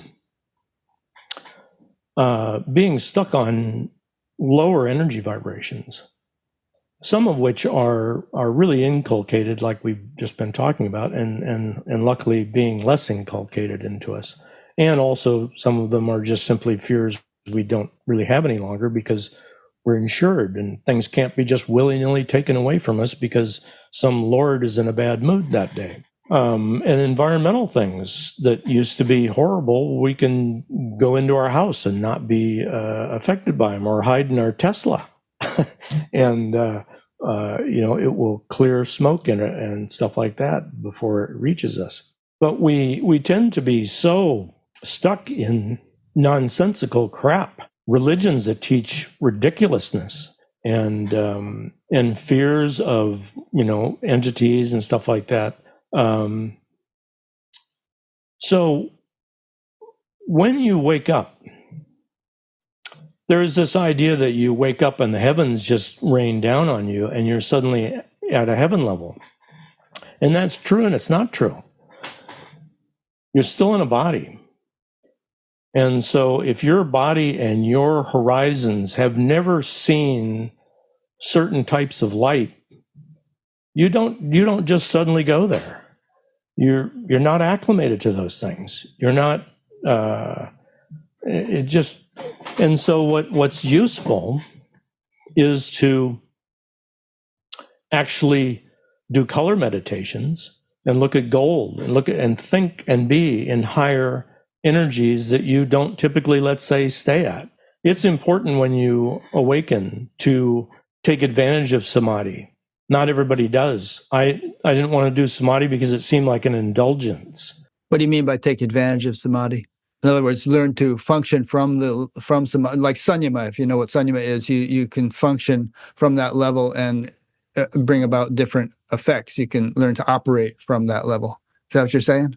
No, I'm saying that you can be involved in practice to the level where you don't want the cities to become a detour. You don't want these extra abilities to become a detour. You don't want the candy cane to be, the big deal. And you get to this point where, all these things are happening, and a lot of people would write 10 books on them. But there's, at least in my mind, there's a part that's just like, nope, not going to write a book, not going to do a teaching, not creating a belief system, don't want to be L. Ron Hubbard, blah, blah, blah, But then all of a sudden, when you reach certain points, you may still be there still may be some automated level that just, nope. And you need to really breathe it through your space. And then there is still a point where there's energies that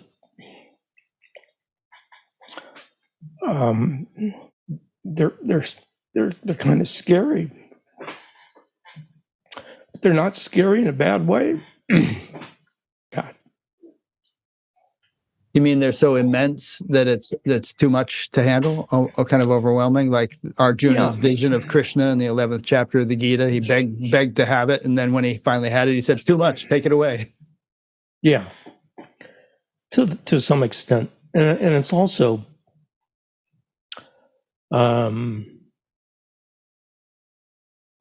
It's just like looking at different pictures of beautiful things and just being in that. You know, if you've been listening to hard rock all your life, my favorites, you know, Led Zeppelin, stuff like that, I like it cranked way up. I really enjoy that. At the same time, to someone who's never listened to Pachelbel, they can shit on that stuff and think it's too dainty. And so there's still an acclamation to this amazing energy that is kind of inconceivable. Yeah. Geez, here I am, full waterworks. No, I know what you're talking about. I have a good friend who, you know, had long since awakened to her true nature and was in some kind of unity consciousness state or whatever. And but at a certain point, the heart started expanding so much that she just couldn't stop the tears. She'd have to wear dark glasses. I mean, she'd be in Trader Joe's buying fish or something, and the beauty of the situation was so much that she'd, you know, be weeping. You know, in the most mundane of circumstances, just because of the, you know, the blossoming of the heart that was taking place. I think that's what you're talking about. Yeah. Yeah. Which is great. Should we all be so blessed to have that kind of thing?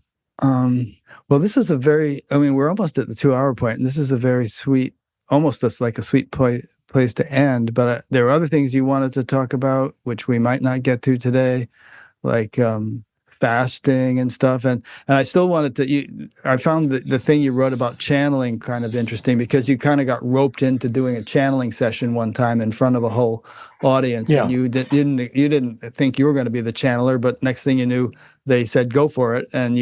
But the reason I found that interesting and important is that you stated some cautions and warnings, because channeling is very popular these days. My most popular interview is Bashar, and the people may not realize how dangerous it can be for the channeler, and even possibly for those in the audience. And you want to just tell that whole story a little bit in a nutshell, and you know, a few words of caution, perhaps. Well, again, this was in the heyday of the Berkeley Psychic Institute. I say heyday because at one point in time, it was huge. There were thousands of students and teachers, and many large institutes in several states. And so getting together at night on a weekend or during the weekday wasn't 2 or 3 people. Oftentimes it was 10 or 15, 20, 30, 40, 50, 60, 100 people. And actively doing all kinds of psychic readings and healings and all kinds of things. And one of the groups was one of the specialties, in a sense, was a medium group. You had to sign up to be in that. And I never actually signed up because I was not interested in it. Or another way of putting it is that I felt like I could do it without being trained much. Because I still to this day don't. It's not a particularly difficult thing to do. Every female is a medium. In other words, every female's body is made to share another body with it, and obviously another spirit with it. And certainly to any woman that's been pregnant, it becomes rather obvious what it's like to be carrying a child, another spirit in your body. But there's certain levels of trance where you can speed your body, your energy up, and it makes it very easy to move in and out of your body, and it makes it very easy to bring other beings into your space. And technically, none of that was a problem. By that time, I could already see all that kind of stuff. But anyway, so we had this event planned, which was down in the San Jose area at this, fairly good size event, and it was a psychic medium demonstration or something like that.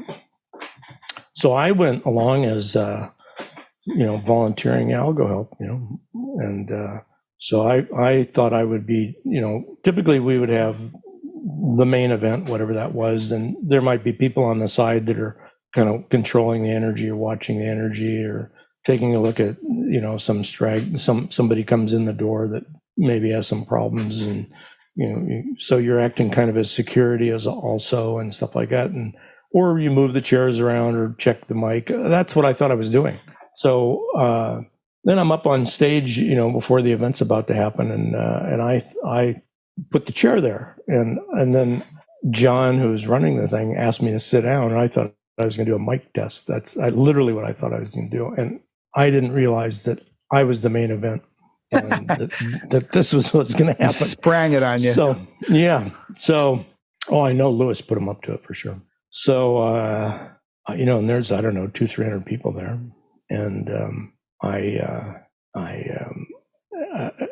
the only thing I didn't care for, if I had known that this was going to take place, I would have chosen what being perhaps a little bit more carefully, and I would have thought about it a little bit. It wouldn't have frightened me, but I would have thought about it.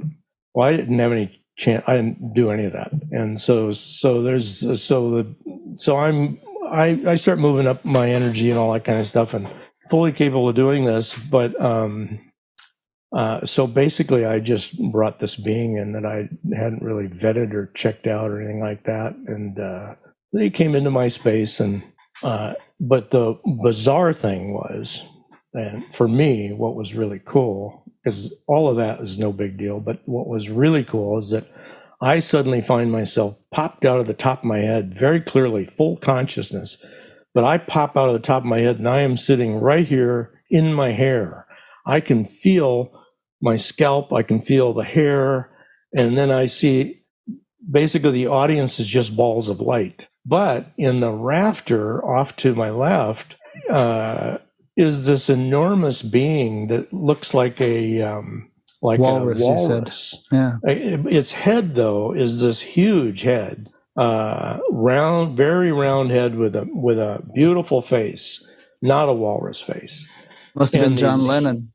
And these huge, the walrus. It was these walrus. Huge, it had these huge eyes, and I spent almost the entire time just looking at this being. And what audience, was it? Some kind of astral being or something?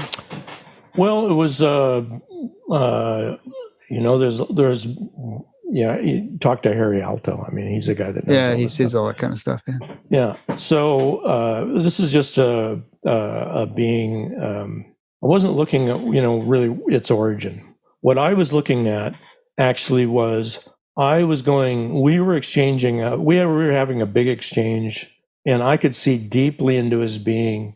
And in his world, he was looking at in a sense these crazy humans, except he didn't think of us as crazy. And beings, by the way, human beings are not slouches. If you are a human being, you're not considered a lowly being. And the idea of viewing your body as a meat sack is really not knowing what you've got. But anyway, so he's not looking at us in any diminutive way at all. But what was interesting is that he was just absolutely in complete stillness and clarity, simply viewing us and viewing me. And he was just receiving it and not analyzing anything. I was just taking it in, and it was just astounding, the stillness. His eyes were kind of a yellow gold, and it was just a beautiful experience. So while the reading is going on, and I'm occasionally checking stuff out and feeling this being, and being's having some troubles, and this or that, because its energy was pretty low. Actually, wouldn't be a being I would have brought in. I should have just brought in one of my guides. You mean the being you were channeling was low, not the walrus? The being inside me. Occasionally I'd be aware of that, and following along. You're talking, right? And you didn't even know you were talking. Well, my voice is talking. Yeah. Right. Yeah, I could hear what it was saying if I was interested. I was not interested, really. But occasionally I was doing healing work on the whole room. But from above my head, you can do 300-400 people in a second. That is just nothing to it at all. So occasionally John would direct me on that level. But for the most part, he was not doing that. Well, anyway, that's really the main bulk of it. Yeah. But then there were some cautionary points you made about the fact that, stuff can cling to you, or even perhaps to the audience members who participate in such a thing, and that needs to be cleared. And you also mentioned how channelers tend to live shorter lives because it breaks down mind-body coordination or something, or weakens the nervous system in some way. So I don't know. I'm not down on channeling per se, and I've interviewed a bunch of channelers, but I think it's good to be well informed about the fact that it could actually be problematic for a person's personal evolution.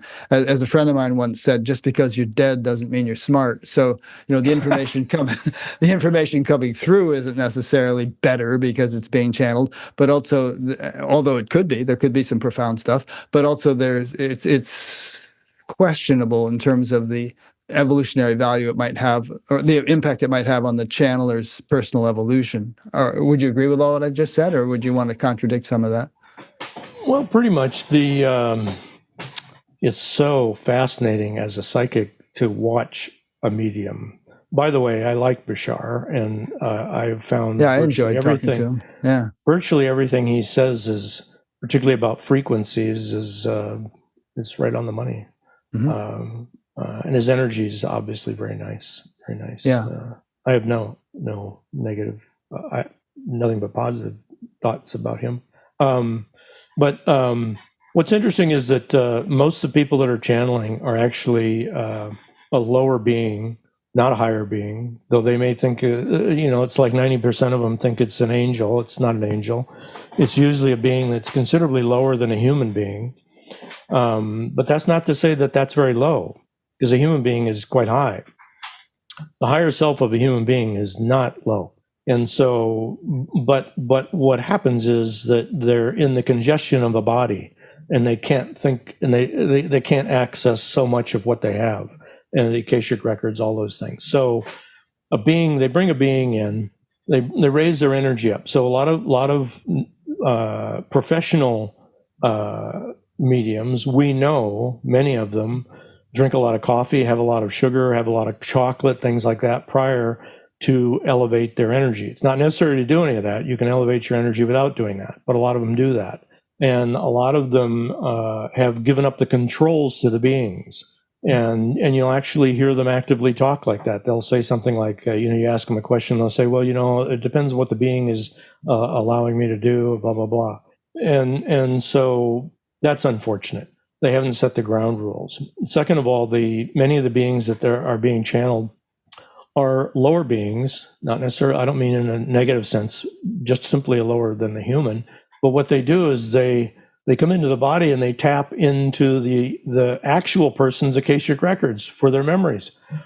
And the way you can verify this, if you're watching it, is that if you know the person really well, the being is using their information because it's their information.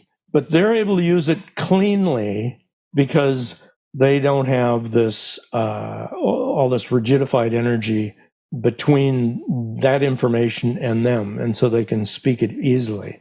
And so many channels that's a huge number of them. In almost no cases is somebody channeling an angel, their idea of an angel.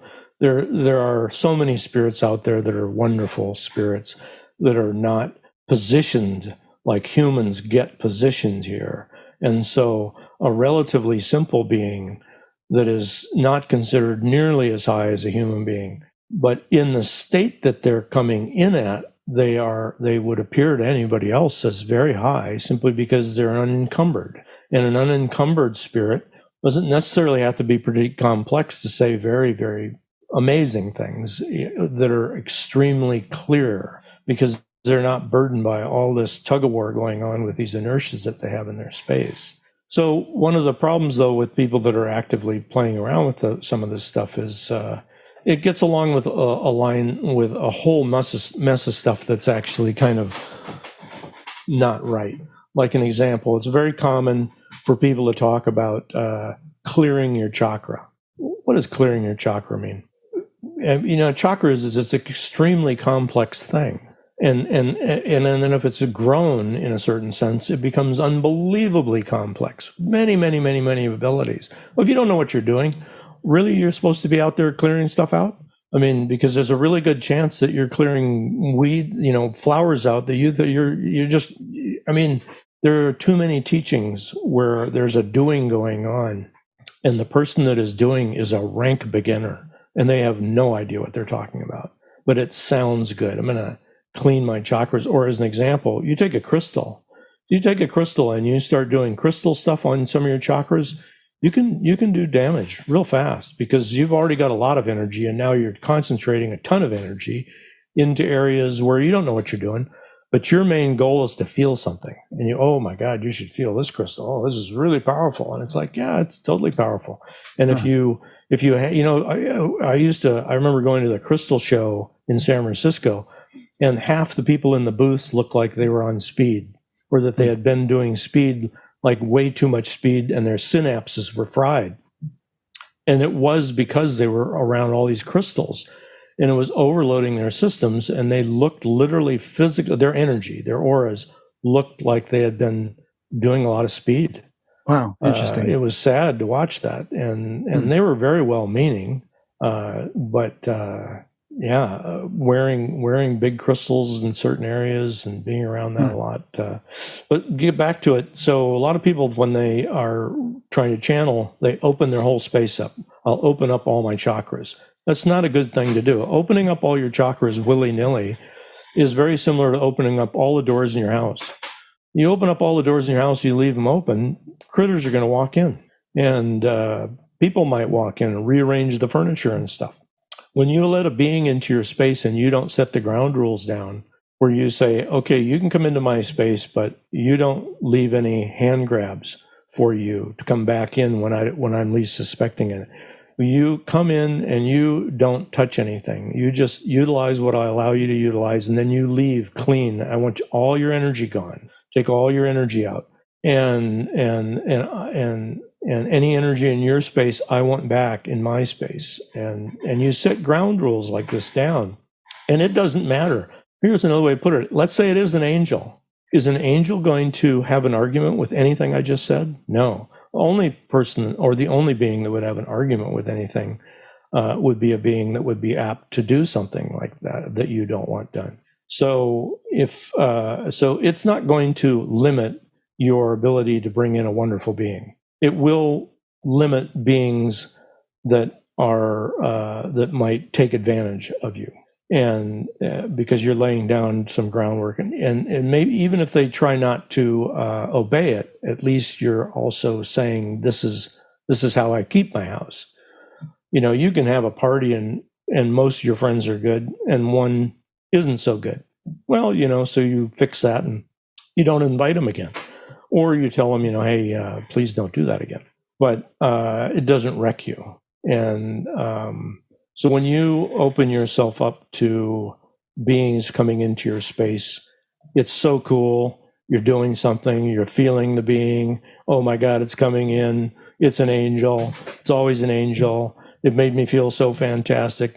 Reality is your energy has moved up to a level that makes you feel fantastic. And you can get to that level quite easily. That's a little bit of what I was alluding to before when I started having the waterworks. When you're looking at a high being, your energy can move to that almost osmotically. It just starts matching that energy, and you may never have had that energy in your space, but you're now experiencing that energy simply because you've imagined it to be so high.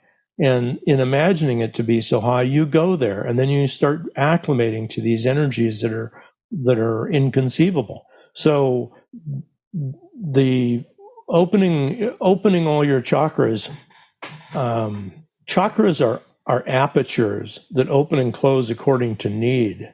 A lot of the people that come back from war zones that have PTSD, it's because some of their chakras are permanently open. Their first chakra is stuck on. And so somebody comes up and taps them on the shoulder and they're just freaked because they've been in first chakra alert for 24 hours, 7 days a week, with bombs going off. And like if suddenly everything is silent, that scares the hell out of them, because according to their, the battlefield situation, when everything's quiet, that's when things are not good. Yeah. When suddenly there's no one in town, that's because the town knows don't be there. And so the idea of just willy-nilly opening up all your chakras, that opening all your chakras is a 100% a good thing. It's just not. Right. On a hot day, you might want to open up a door slightly to let some wind in, but on a freezing cold day, you don't want that stuck open. Yeah. And so anyway. Well, that is not the most logical of all points for us to end on, but it's a valuable point. I mean, by logical, I mean, I could talk to you for another 2 hours, and there's a bunch more stuff that we could talk about, but I'm afraid I've got to wrap it up. But I think we've given people a taste. And you said you're doing satsangs now? Are you doing online things that people can tune into? Yeah, I typically do them once a week. I'm going through some stuff right now, so I will probably curtail them for at least a few weeks, or maybe. And less, they can go to your website to find out the details of those.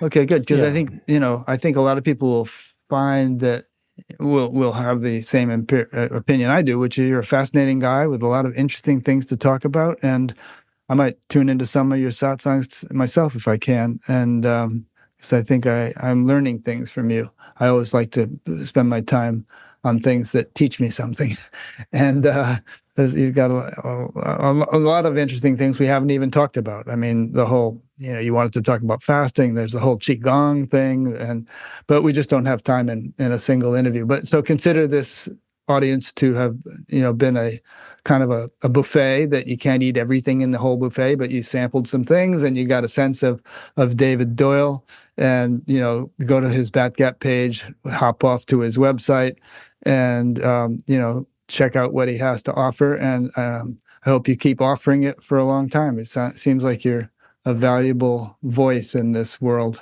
and I appreciate getting to know you better. Well, thank you very much. And thank you.